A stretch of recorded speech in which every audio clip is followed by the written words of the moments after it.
WHO is censoring the use of the name Taiwan and is once again rejecting Taiwan to attend one of their meetings, but a vaccine for COVID-19 might be on its way if Taiwan's health minister decides to buy it. All that and more after the intro.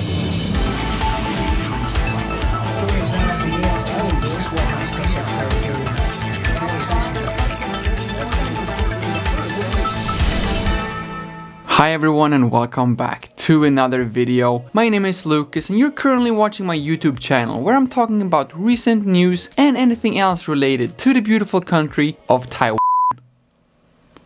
And everything else related to the beautiful country of Taiwan. Taiwan. Taiwan. Taiwan. Taiwan. Thailand. Yeah, that worked. Okay, don't worry, I'm just joking. The word Taiwan is not censored on this YouTube channel. This is not a WHO live stream, but more about that later. Let's start from the beginning just to make sure that we're all on the same page here. Now, it is November 2020, so I don't think that anyone needs the full recap of the relationship between Taiwan, WHO, and China. If you do, just go back and watch any one of my recent videos and make sure to subscribe to this channel so you don't miss my future news reporting as well. But just to make sure, the recap is that the World Health Organization, WHO, have regular meetings with all their member countries just to improve the general health in the world. And then Taiwan, one of the healthiest countries in the world right now, are not being allowed to attend these meetings because China, who claims that Taiwan is part of China, is already attending and do not see the need of having two different sets of representatives from the same country.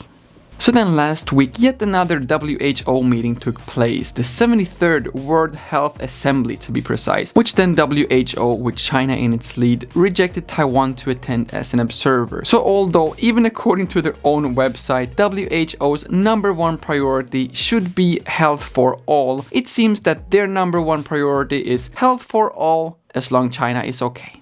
Now, obviously, due to this, Taiwan's Ministry of Foreign Affairs are very disappointed that they yet again could not attend one of these meetings, but it should not come to a surprise for anyone due to the relationship between Taiwan, WHO, and China. And full disclaimer here, I am by no means an expert on international relations or world politics, and I should probably not say anything, but I personally think that it will take quite a while before we see Taiwan attending one of these meetings. I shouldn't say that it's impossible, because, you know, nothing is impossible, which is also something I guess I shouldn't say, because on a completely unrelated note that has nothing to do with WHO, China, or their involvement in trying to solve this COVID-19 crisis, I want to quote my friend Winnie the Pooh, who said, "People say that nothing is impossible, but I do nothing every day."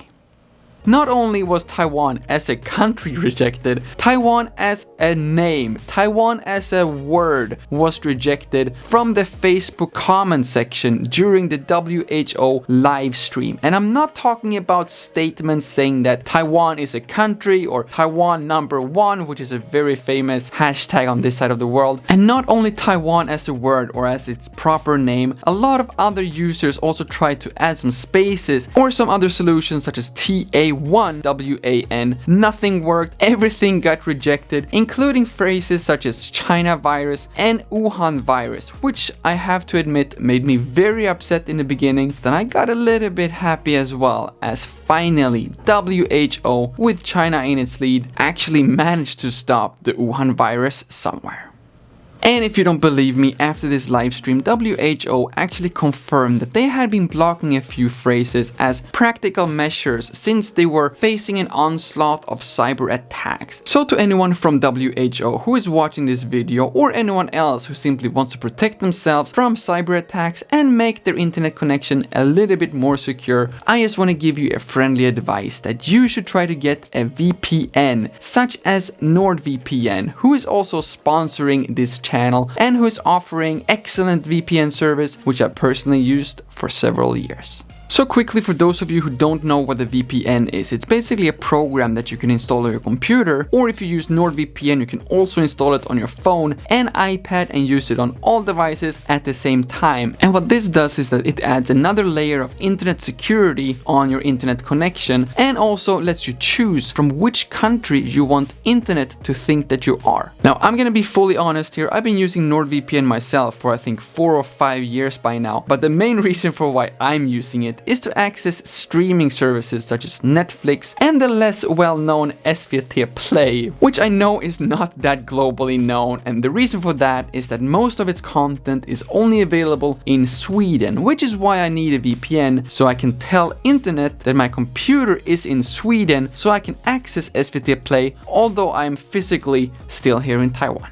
If you are a more mature internet user, or if you are from W.H.O, then NordVPN will also be fully encrypted and simply add another layer of protection to your connection, making it a lot harder for any hacker. And best of all is that they're now offering 68% off their 2-year subscription. If you're interested, all you have to do is to go down, click on the link in the description, and cherry on top, if you use the code Lukas, you will get an additional 4 months for free. Another thing that at least I think should be free is the upcoming COVID-19 vaccine, which according to the pharmaceutical giant Pfizer will be more than 90% effective of preventing COVID-19 symptoms. But then again, the actual cost for these vaccines doesn't really matter too much if you live here in Taiwan, because rumor has it Pfizer will manufacture all the vaccines for the Asian market in China. And since the Taiwanese health minister Chen Shizong has already announced that he will not purchase